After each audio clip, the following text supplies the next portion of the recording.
Hello and welcome to episode 206 of the Sasuga podcast. In this episode, I'm talking about how your hormones and other often overlooked factors impact your work and how you can use them to your advantage regardless of your gender identity. Ready?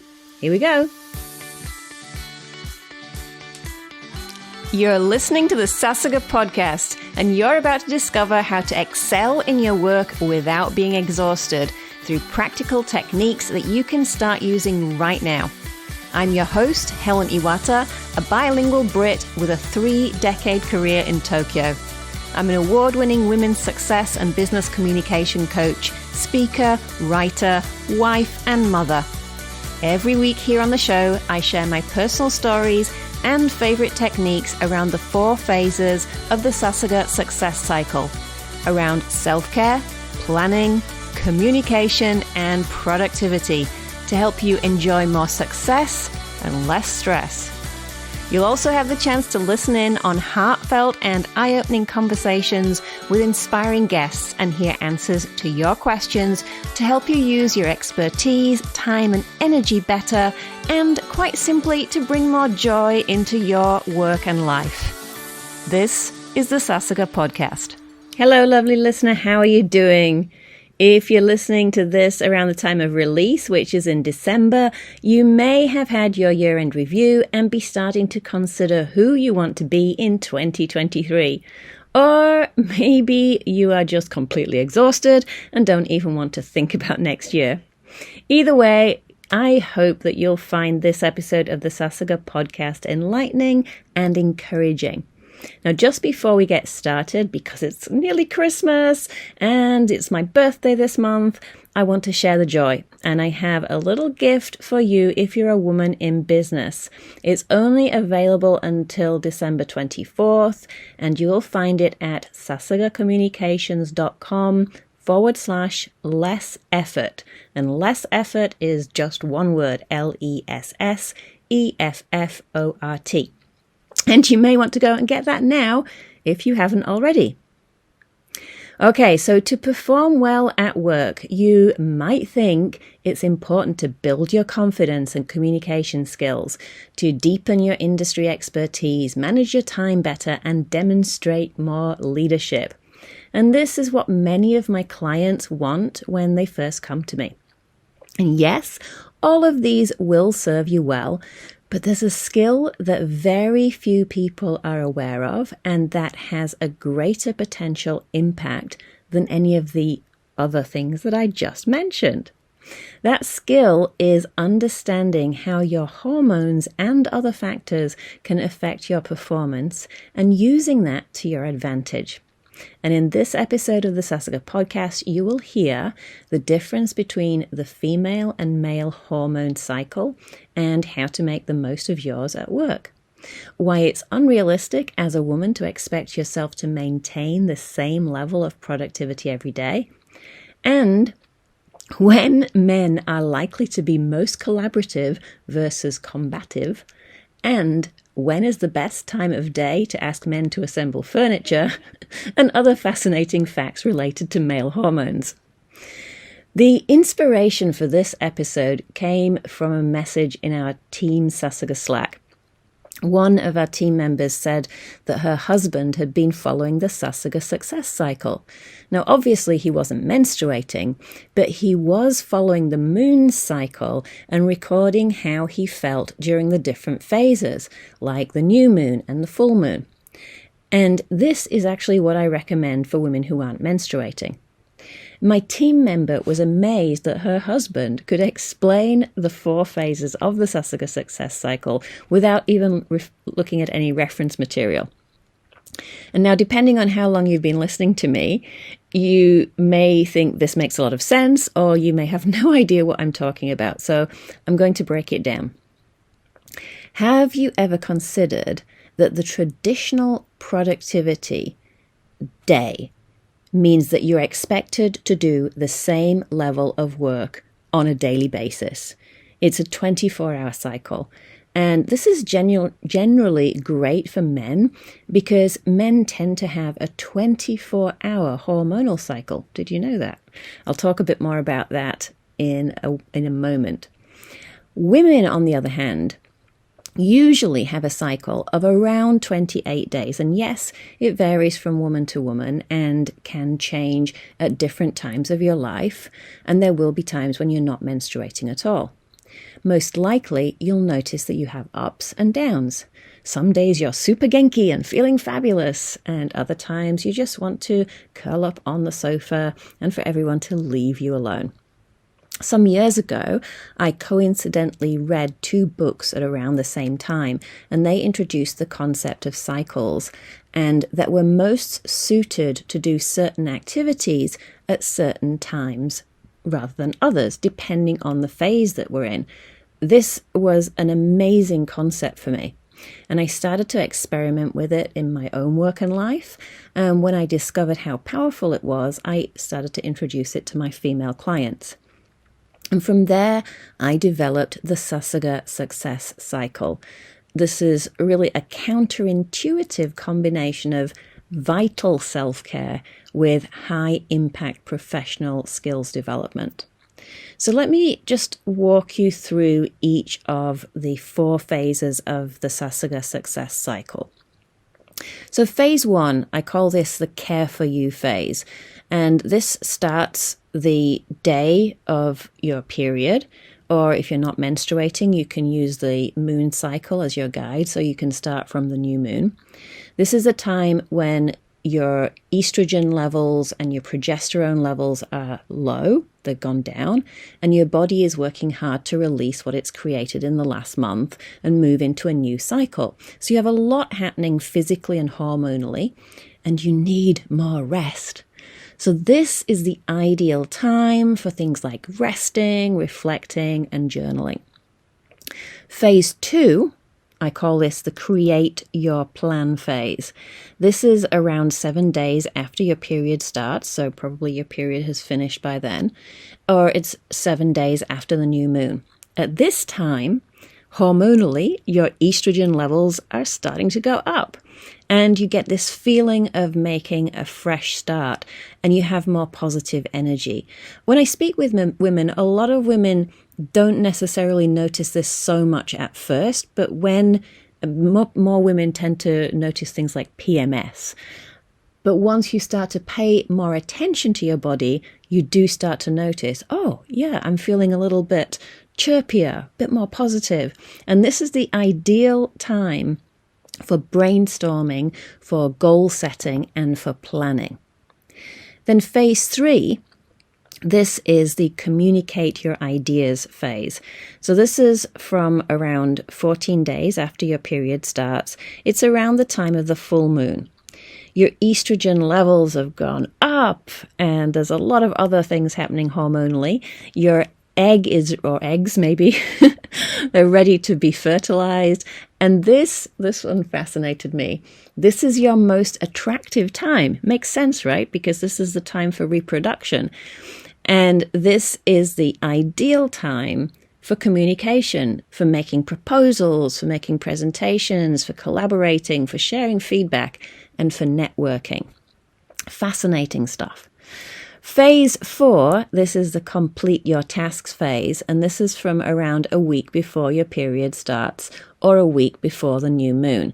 This is when your progesterone goes up and the estrogen drops. This is it's more well-known, a more well-known phase. It's the PMS time, premenstrual syndrome. This is a time when a lot of women experience feelings of sadness, more easily upset.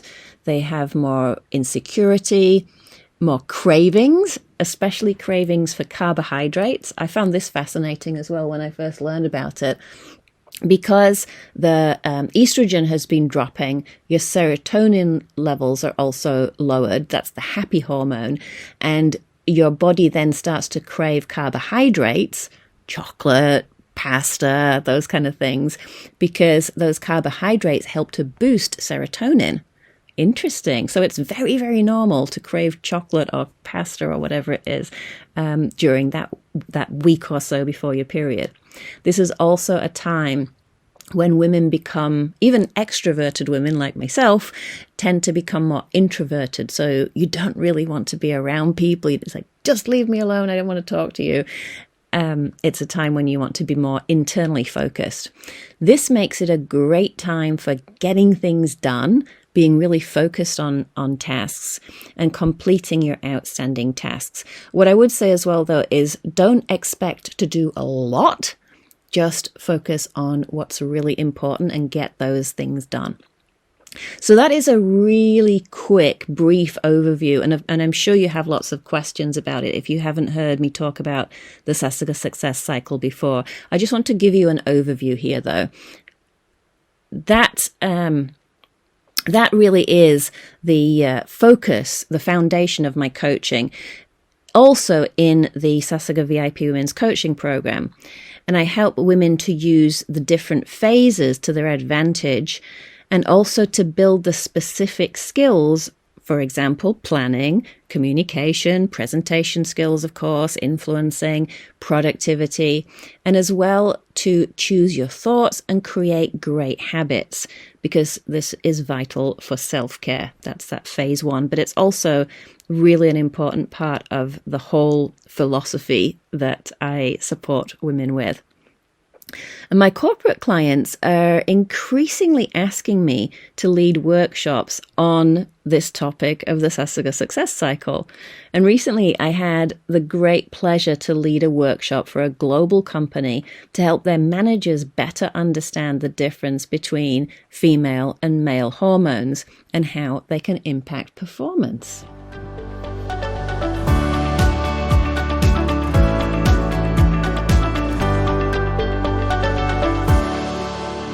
Okay, we are about halfway through this episode, and I wanted to let you know that as of recording, we're accepting applications for the next Sasuga VIP Women's Coaching Program. In case you haven't heard of it before, the Sasuga VIP Women's Coaching Program is my signature 3-month online group program for professional women in Japan and beyond to discover how to optimize their time, energy, and expertise to enjoy more success and less stress. And this life-changing program is unique because it's founded on the Sasuga success cycle and the counterintuitive combination of vital self-care with high-impact professional skills development. Typical results that participants enjoy are more confidence, stronger communication skills, especially in English, clarity about what's important for the future, greater job satisfaction, ability to focus on priorities, finally feeling at ease with work-life balance, and making self-care a habit even with a busy schedule. So if this sounds like exactly what you need right now, pause this episode and hop on over to sasugacommunications.com/VIP before you forget or get busy with something else. And don't worry, I'll be waiting here for you. Okay, I waited. Let's get back into this episode.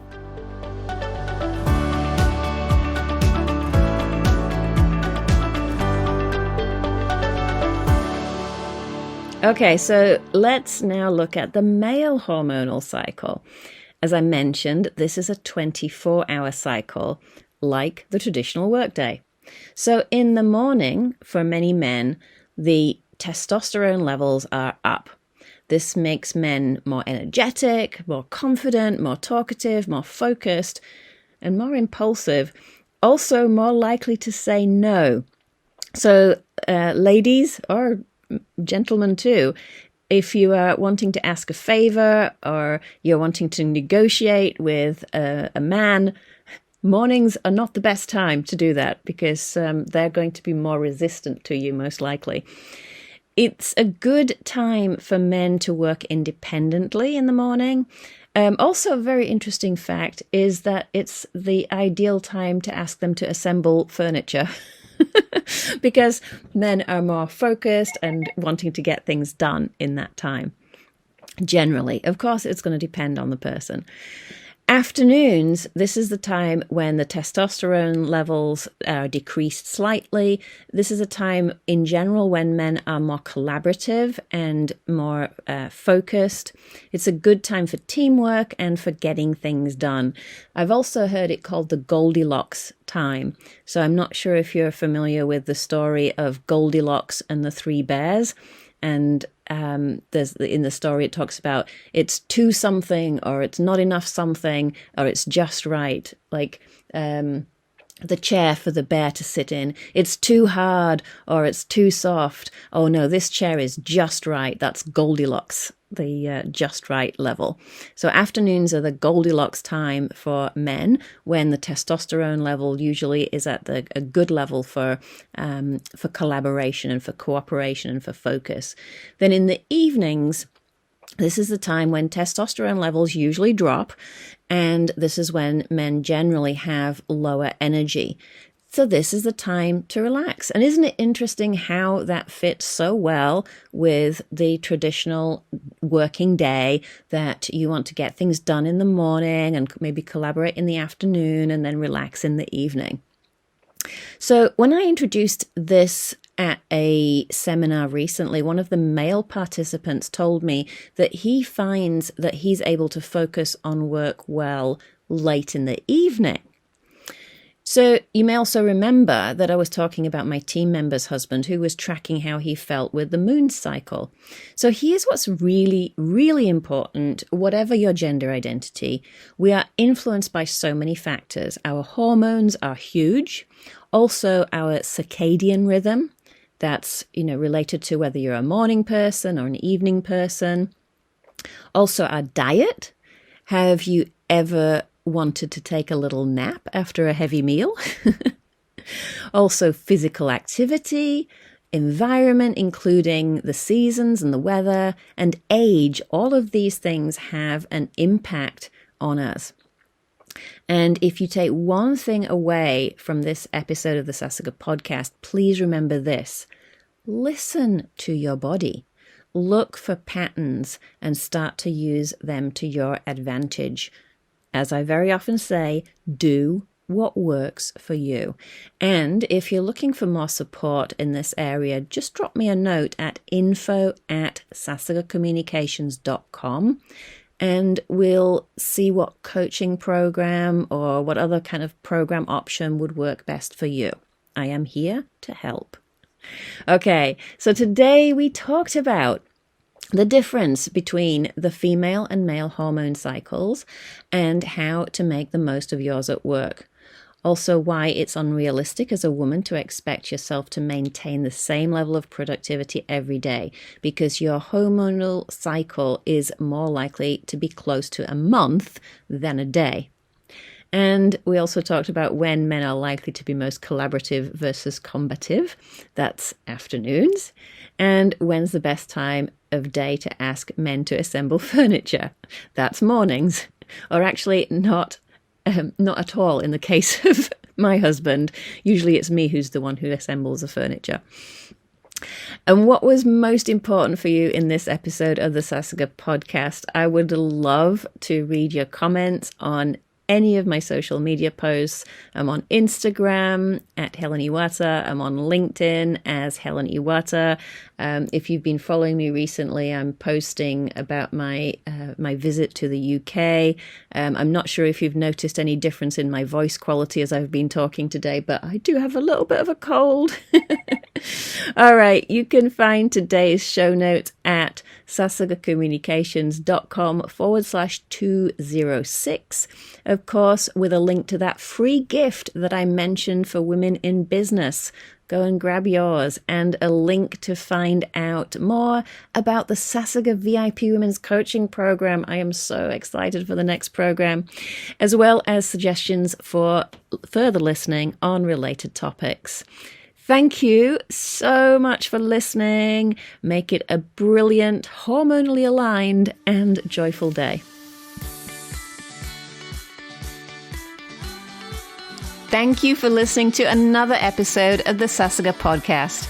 Wow, the fact that you listened all the way to the end here tells me how committed you are to your personal and professional development. If you enjoyed this episode, I invite you to tell your friends or colleagues about the Sasuga podcast. Spread the tips and the joy. Help to make everybody's lives better. And you may even like to rate and review the Sasuga podcast in your favorite podcast player to help others find it. And if you'd like to hear more from me, be sure you're regularly reading my free weekly newsletter, Sasuga Tips for You. I'll send you practical techniques, resources, and inspiration every Tuesday in English and Japanese. Just go to sasugacommunications.com/subscribe to subscribe. And I look forward to supporting you.